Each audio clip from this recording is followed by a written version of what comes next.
They thought I was too weak to fight back. My own children sat me down one evening and calmly explained that I'd be better off in a retirement home. But what they didn't know was that I'd been preparing for this day for years, and the trap I set for them would cost them everything. Before we dive deeper, don't forget to subscribe and drop a comment letting us know where you're tuning in from. My name is Walter Henderson. I'm 78 years old, a retired machinist, and a grandfather of 3. I built this house with my own 2 hands back in 1974, when my wife, Margaret, and I were young enough to believe that sweat and calloused palms could turn into permanence. I worked 10-hour shifts at the plant, then came home and laid floorboards by lantern light. Every nail I drove seemed to echo with promise. The staircase banister still has a notch where my hammer slipped the night our first child was born. I was too excited to hold the tools steady. This wasn't just a house. It was the Henderson family's anchor. The kitchen walls still carry faint shadows from the years when my children taped their school art projects there. The living room carpet once bore the indentations of toy trucks and dollhouses. On summer nights, Margaret and I would sit on the back porch, listening to the children chase fireflies, their laughter rising like sparks into the dark. The house aged as we did. The oak tree out front grew taller, its branches heavy enough to hold the tire swing I knotted up for Peter one 4th of July. The garden Margaret planted, zinnias, tomatoes, lavender, became her sanctuary, and later mine, when I lost her. For decades, birthdays, Christmases, Sunday dinners, they all pulsed through these rooms. Even now, if I close my eyes, I can hear the creak of the stairs when Linda tried to sneak in after curfew, or the sound of Peter dribbling a basketball on the driveway until I yelled at him to stop before midnight. This house was more than lumber and nails. It was proof that an ordinary man could build something lasting, something that wrapped his family in warmth long after the paycheck stopped coming. But when Margaret passed 2 winters ago, the heart went out of it. The house that once overflowed with life suddenly grew quiet, and I could feel my children's eyes on it, not as a home, not as a legacy, but as a prize. A piece of real estate they believed they deserved. It started small. At first, Peter framed it like concern, though I could hear the calculation beneath his words. One Saturday, while helping me change a light bulb in the garage, he casually glanced around and said, "Dad, this place is too much for you. Big house, big yard. Wouldn't it be easier to live somewhere smaller? Somewhere with people around to help?" I chuckled, trying to soften the edge of his suggestion. "I built this place, son. These walls have seen you grow up. I'm not just going to leave it because the grass needs mowing." He didn't laugh with me. He just shrugged. "You'd have more free time. You could relax. Isn't that what retirement's for?" A week later, Linda took her turn. We were sitting in the living room, sipping tea out of Margaret's old china cups. She looked around like she was inspecting the furniture for flaws. "Dad, we're just worried about you," she said, her voice dipped in sugar. Retirement communities are wonderful these days. Fitness classes, social activities, you wouldn't feel so alone. I stirred my tea slowly, watching the steam curl like smoke. "I'm not lonely when I'm here. This is home." "Of course it is," she replied quickly, too quickly. "But homes can become burdens, too. And Meadowbrook, that's the one Peter and I toured, has this amazing garden courtyard. You'd love it." I almost told her the truth, that no courtyard could replace the garden Margaret planted with her bare hands. That every rosebush out back had her fingerprints in the soil. But grief made me quiet. And maybe, just maybe, they mistook my silence for weakness. That's how it began. Little nudges. Carefully chosen words. Smiles that didn't quite reach their eyes. They stopped asking what I wanted and instead started telling me what I needed. And then, one evening, came the family meeting. The family meeting, as they called it, was staged like a trap dressed up as dinner. Peter invited me over on a Sunday evening, saying Linda would be there too, and that it would be just like old times. He even promised he'd grill steaks, my favorite, the kind Margaret used to marinate overnight with garlic and soy. When I walked into Peter's house, though, I knew something was off. The table was set, yes, but not like old times. The kids' drawings weren't scattered on the fridge, the music wasn't playing, and instead of laughter, there was only silence. My children sat at opposite ends of the table, stiff as lawyers in a courtroom. A thin stack of papers rested beside Peter's elbow, half hidden under a napkin. "Dad, glad you made it," Peter said, his smile tight, rehearsed. He didn't hug me. Linda leaned in and kissed my cheek, but her eyes slid away too quickly. We thought it would be good to all sit down together. Just talk through some things. I sat at the head of the table out of habit, the same way I'd done for decades. Peter and Linda exchanged a glance, just a flicker, but enough for me to notice. They hadn't expected me to take that seat. That was Margaret's and my table, always, and tonight they looked as if I'd broken some unspoken rule by claiming it again. Dinner was awkward. Peter overcooked the steaks, though he barely touched his. Linda picked at her salad like a nervous bird. No one mentioned Margaret, or the grandkids, or the weather, just empty talk about rising property taxes, and home maintenance costs. Their words circled closer and closer until Peter finally pushed his plate aside and leaned forward. "Dad, we need to have a serious conversation," he said, his voice clipped and steady, like he'd practiced it in the mirror.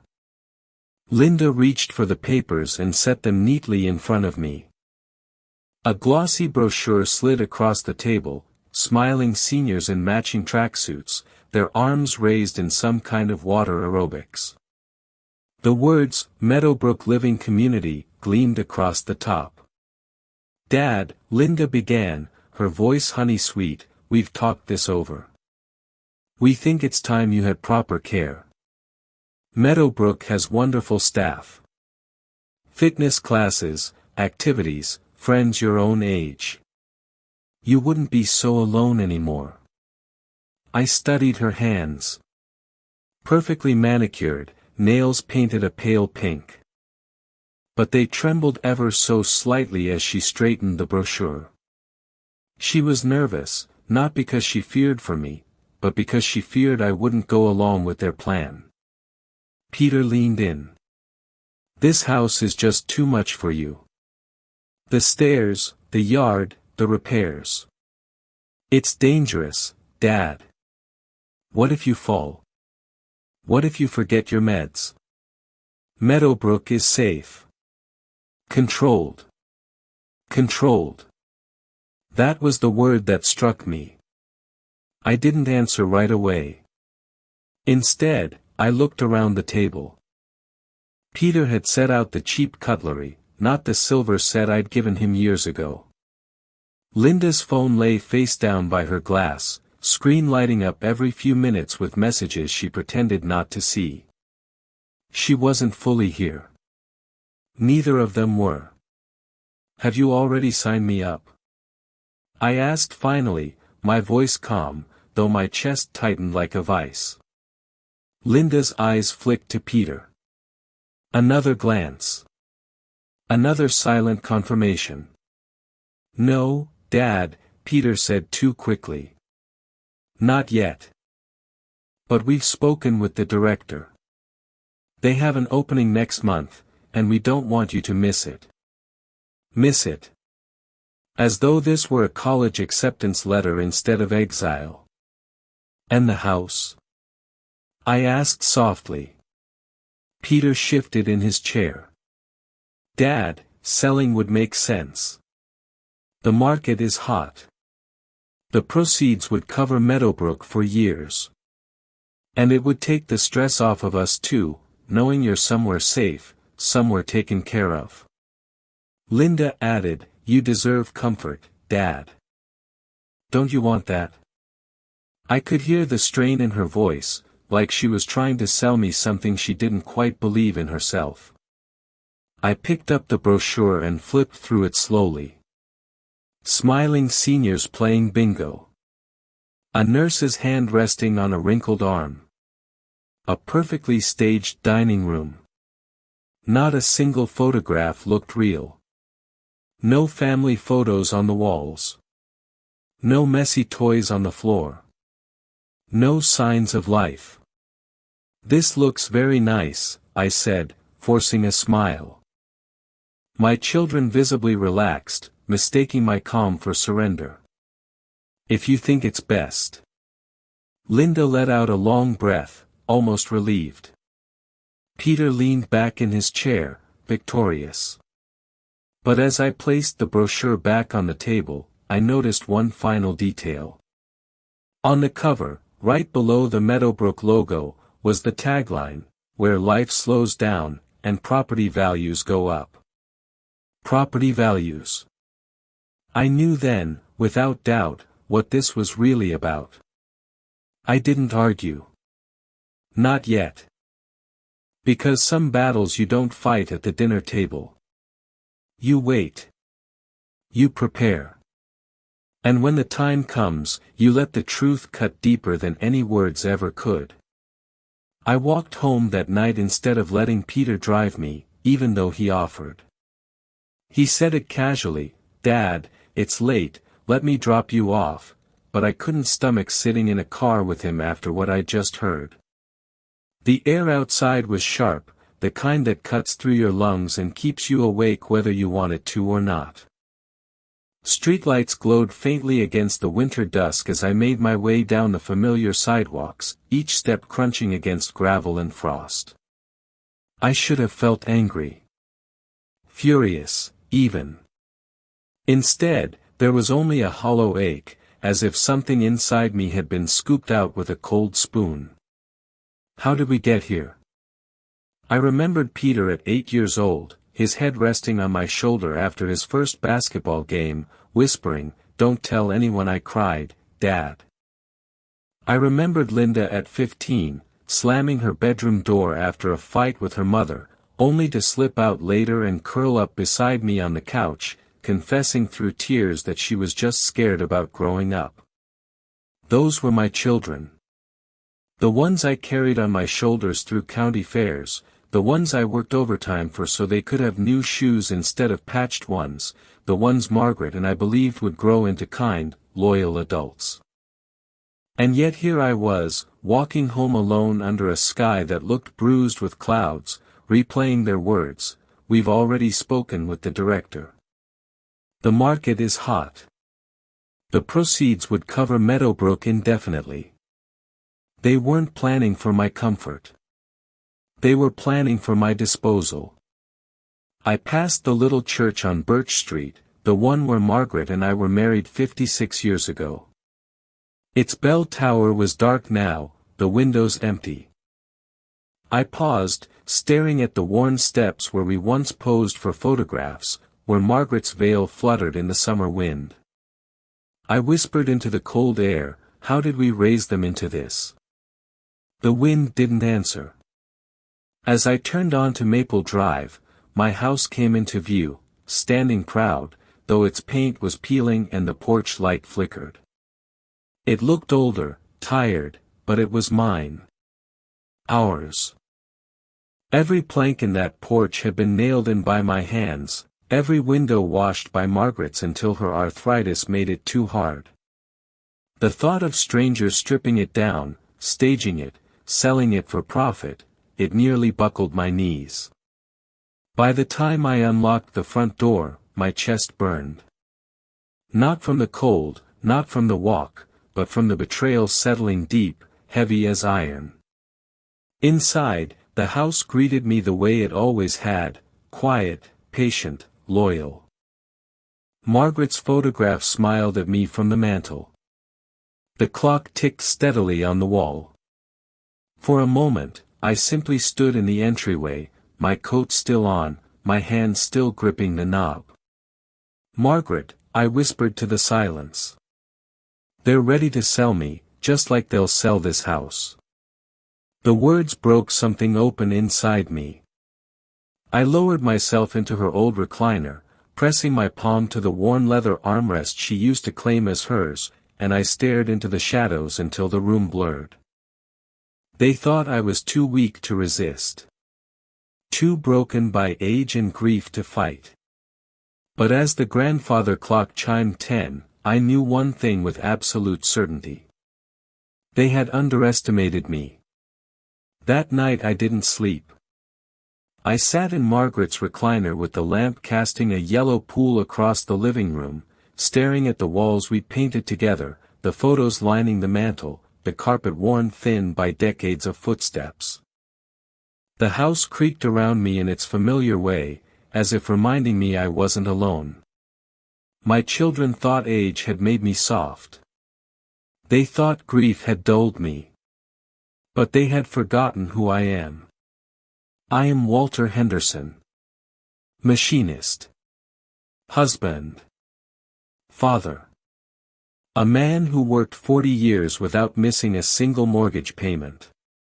A man who never broke a promise once it left his lips. And the last promise I ever made was to Margaret, on her final night. She was weak, fading, but her hand gripped mine with surprising strength. "Walter," she whispered, "whatever happens, make sure the children are cared for. But don't let them forget who you are. Don't let them push you aside." I had sworn it, with tears in my eyes. "You have my word. A man's word is iron." So when Peter and Linda thought they could shuffle me into a retirement home, strip our house down to drywall, and pocket the profits, they weren't just insulting me. They were spitting on the last vow I'd made to their mother. I rose slowly, joints protesting, and went to the hallway closet. Behind the winter coat sat a locked metal box, fireproof, heavy enough that even Peter never bothered moving it. I pulled it out, setting it on the dining table with a dull thud that echoed through the house. The key was on a chain around my neck, right next to my wedding band. I turned it once, twice, and the lid clicked open. Inside were the documents I had prepared a year earlier, in the raw days after Margaret's passing, when I could already feel the greed in the air. The Henderson Family Trust. Ironclad. Reviewed by my lawyer 3 times. Every asset, house, pension, savings, Margaret's jewelry, even the old Buick in the garage, signed over to my grandchildren. Not my children. My grandchildren. I traced the lines of my own signature, steady despite the grief I'd been drowning in that day. Margaret had always said I thought 3 moves ahead, like a chess player. She was right. Back then, I didn't know how soon Peter and Linda would show their hands. But I knew they would. I'd seen the way Peter's eyes lit up when the housing market boomed. I'd heard the way Linda sighed about her mortgage, about her husband's failed business ventures. So I prepared.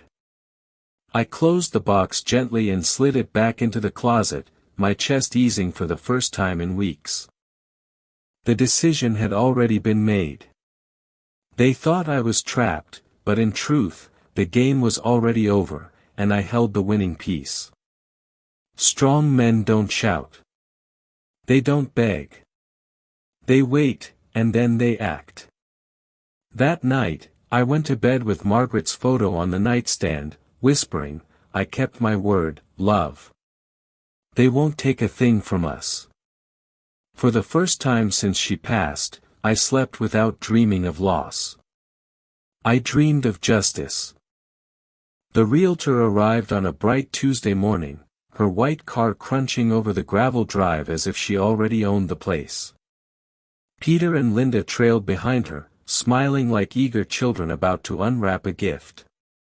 "Dad, you'll love her," Linda said, brushing past me in the doorway. "Her name's Denise. She specializes in historic homes." Historic. My house wasn't historic. It was lived in. Built with sweat and patience, not to be listed in glossy brochures. Denise extended a hand. Her nails were sharp red points, her perfume too strong. "Mr. Henderson, pleasure to meet you. What a charming property you have here." Charming. I forced a polite smile and shook her hand, though I wanted nothing more than to wipe it off on my jeans. The three of them moved through the house like surveyors marking territory. Denise ran her fingers along the banister I had carved, murmuring about character. Linda whispered excitedly about staging possibilities. "We'll take down the old photos, repaint the walls, something light and neutral." Peter stood in the living room with his arms crossed, nodding as Denise spoke about market value and prime neighborhood appeal. His eyes weren't on me. They were on the space, calculating square footage, imagining dollar signs stacked to the ceiling. I followed behind them slowly, silent, like a ghost in my own home. Every so often, I touched the walls with my fingertips, places where Margaret's hands had once pressed wallpaper, where the children's pencil marks still measured their growth. None of them noticed.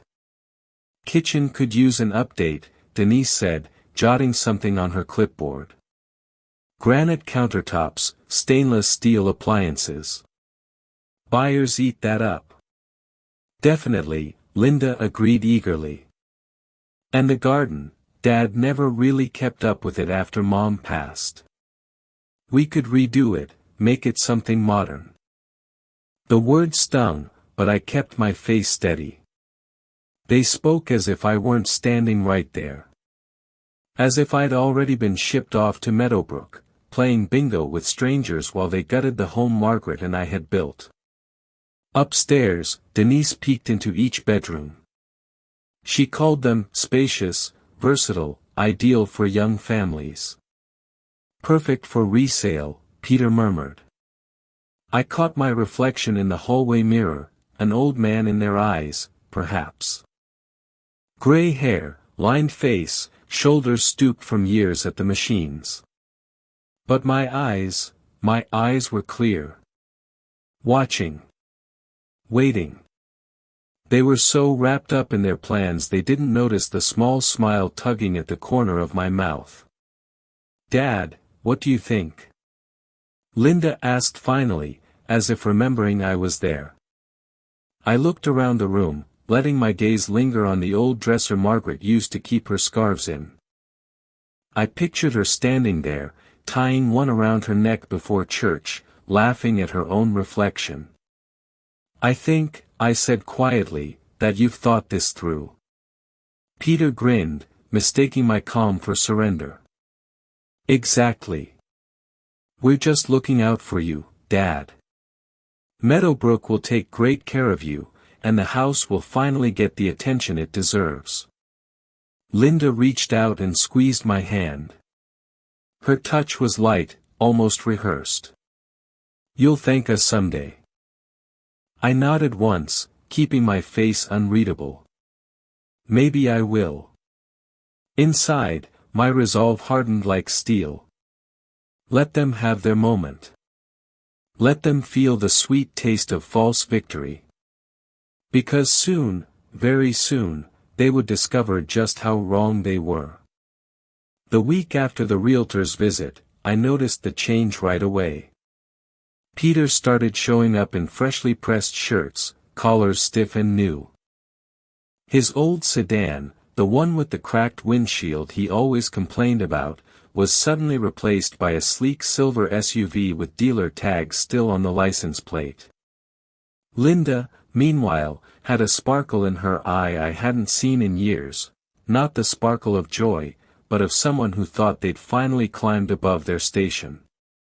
She started talking about European vacations and private schools for her kids.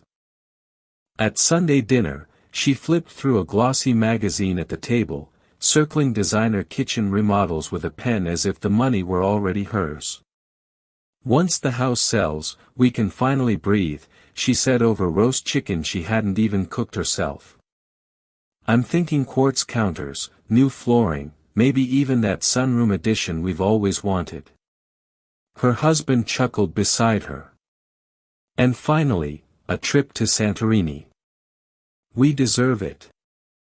They spoke as if I were invisible, just an old man occupying a chair at the table. I listened, silent, my fork steady against the plate. Peter joined in, bragging about his new car loan. "It's fine, we'll have the down payment covered soon. Dad's place is worth a fortune. Denise says it'll move in weeks, not months." I studied their faces as they spoke, and I realized something painful. My children weren't just greedy, they were confident. Certain. They'd already built a new life in their heads with money they hadn't even touched yet. It wasn't just about selling the house. It was about selling me. Selling the decades I worked overtime, the promises Margaret and I made to each other, the nights we lay awake wondering how to keep the lights on. They had reduced it all to a number, a payout, a ticket to a life of comfort. Linda looked across the table at me with a smile that didn't reach her eyes. "You'll be so happy at Meadowbrook, Dad. Think of all the friends you'll make. You won't have to worry about bills or repairs anymore. We'll take care of everything." Her tone was sweet, but her words were salt in an open wound. I nodded once, my lips pressed into a thin line. "Of course, sweetheart." Inside, I felt the steel settle deeper in my chest. Let them buy their toys, dream their vacations, spend money they don't have. The higher they climb on their false ladder, the harder the fall will be when the truth hits.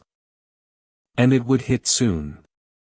A few days later, my house wasn't quiet. The grandkids were over, filling the halls with the kind of noise Margaret always said made a home alive. Ethan, the oldest at 12, was sprawled on the living room rug with my old chessboard, determined to finally beat me. His sister, Claire, 8 years old, sat on the porch with a sketchpad, drawing the oak tree out front, her tongue poking out in concentration. Little Sammy, just 5, followed me everywhere, his small hand clutching mine like he was afraid I'd vanish if he let go. "Grandpa, when I grow up, I'm gonna live in this house," Ethan announced, his brow furrowed over the board. He sacrificed a night without realizing it, and I slid my bishop forward with a smile. "Check." He groaned. "You always do that." I chuckled, ruffling his hair. "That's because I've been playing longer than you've been breathing. But you'll get there. Someday this house might be yours, and you'll need to be sharper than me." Ethan's eyes lit up at the thought. Not for the money, not for status, just because he loved the place. On the porch, Claire called out, "Grandpa, look." I drew the tree with the tire swing. She turned the paper toward me, and sure enough, the oak stretched proudly across the page, with a crooked little swing dangling from one branch. "That's where Dad told me he used to play," she said with a smile. I bent down beside her, my throat tightening. "He did. And before him, it was just a sapling your grandma and I planted. You've got her eye for detail, Claire." She blushed and returned to her drawing. Later that evening, after the kids had gone to bed in the guest rooms, I stood in the hallway, looking at their backpacks tossed carelessly against the wall, their shoes left in a heap by the door. The sight warmed me in a way I hadn't felt since Margaret was alive. These children weren't thinking about market values or renovations. They didn't see the house as a prize to be cashed in. They saw it for what it was, a home, full of stories and love and memories. That night, I whispered to Margaret's photo, "You'd be proud. They'll carry this place in their hearts." I made sure of it. And with that certainty burning steady in my chest, I was ready. The realtor came back on a crisp Thursday morning, clipboard in hand, heels clicking confidently on the porch I'd built myself 50 years ago. Peter and Linda followed close behind, both of them wearing the smug half-smiles of people who thought they'd already won. "Mr. Henderson," Denise began, sweeping into the foyer as though the house already belonged to her, "I've drawn up a preliminary market analysis. With some quick updates, this place will fetch close to $900,000. We could list as early as next week." Peter clapped his hands together once, sharp and satisfied. "That's excellent news." Linda leaned against the banister, her eyes glowing. "Dad, isn't that wonderful? This is exactly what we've been talking about." I stood by the entryway, leaning on the cane I didn't really need, watching them. My children spoke in future tense, "We'll fetch, we'll list, we'll sell." Not once did they ask what I wanted. Not once did they use the word "we." Denise flipped a page on her clipboard. "Of course, we'll need the deed, and I'll have some documents for you to sign so we can begin the listing process." She turned to me, pen poised like a dagger. "Mr. Henderson, do you have the original ownership papers readily available?" Peter looked at me expectantly, almost impatiently, as though I were just a clerk tasked with fetching paperwork. I let the silence stretch. The only sound was the grandfather clock ticking steadily from the living room. Then I smiled, just faintly. "No," I said evenly. "I don't." Linda frowned. "What do you mean, Dad?" I stepped forward, my voice calm, measured, but carrying enough weight to still the air in the room. "I mean, you're asking the wrong man. I don't own this house anymore." The words landed like a stone dropped into water. Ripples spread across their faces, first confusion, then dawning panic. Denise blinked, lowering her pen. "I'm sorry, what?" Peter's smile faltered. "Dad, what are you talking about? Of course you own it." "We." I cut him off. "A year ago, I placed this house, along with every asset I have, into a trust. The Henderson Family Trust. Ownership transferred the day I signed the papers. Which means this property doesn't belong to me. And it certainly doesn't belong to either of you." Linda's hand flew to her mouth. "Dad, no. You didn't." Peter's voice cracked, anger rushing in where confidence had been. "That's impossible. You can't just." "Oh, I can," I said, my eyes never leaving his. "And I did. Everything your mother and I built is secured. For my grandchildren. Not for you." The color drained from their faces in unison. Denise shifted awkwardly, clearly realizing she'd walked into the wrong kind of meeting. Peter slammed his palm against the banister. "You don't understand, Dad, this is irresponsible. We've already made plans, commitments." "You made commitments with money that was never yours to begin with," I interrupted. My voice didn't rise, but it didn't need to.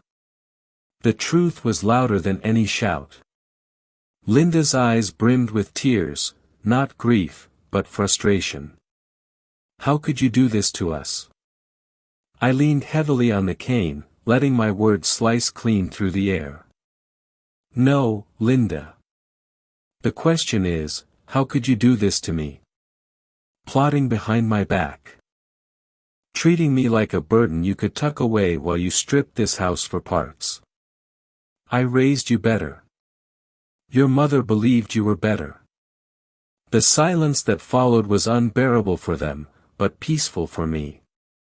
Finally, Denise cleared her throat, fumbling with her clipboard. Well, clearly, there seems to be some misunderstanding. I'll just step outside. She retreated quickly, leaving my children standing in the foyer of a house they had already imagined sold. A house that would never belong to them. Peter's voice shook with rage. You'll regret this, Dad. But I only smiled, the kind of slow, deliberate smile that carried more finality than any argument. No, son. You will. And with that, I turned and walked into the living room, leaving them rooted to the floor of a house that had already rejected them. The calls started that very night. Peter's number lit up my phone first, angry voicemails spilling out one after the other. His voice, once so smug, now cracked with desperation. Dad, you don't get it. I already signed for the SUV. I can't afford the payments without that money. You have to fix this. Linda's messages came next, full of brittle, wavering tones. Dad, please. We've already put deposits down on the remodel. Do you know how humiliating it is to call contractors and cancel? People are asking questions. My friends know. What am I supposed to tell them? I didn't answer. Over the next weeks, the ripples of their greed spread wide.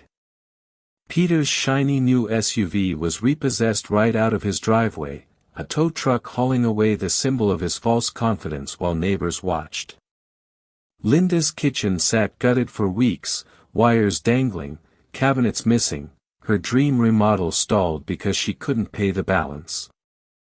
And the humiliation, that was the part they hadn't anticipated. Peter's co-workers whispered about his failed, big plans, how he'd bragged about an inheritance that evaporated into thin air. Linda's friends grew distant, tired of her excuses and her bitterness. The two of them, who had once sat in their comfortable homes dreaming of Santorini and quartz counters, now lived in quiet disgrace. I didn't gloat. I didn't need to. While they scrambled, I enjoyed mornings on my porch swing with a cup of coffee, listening to the oak leaves rustle. Ethan came over on Saturdays for our chess matches, his mind sharper every time. Claire filled the garden with her drawings, sketching the roses Margaret had once tended. Little Sammy ran circles around the backyard, his laughter spilling into every corner of the house. My house.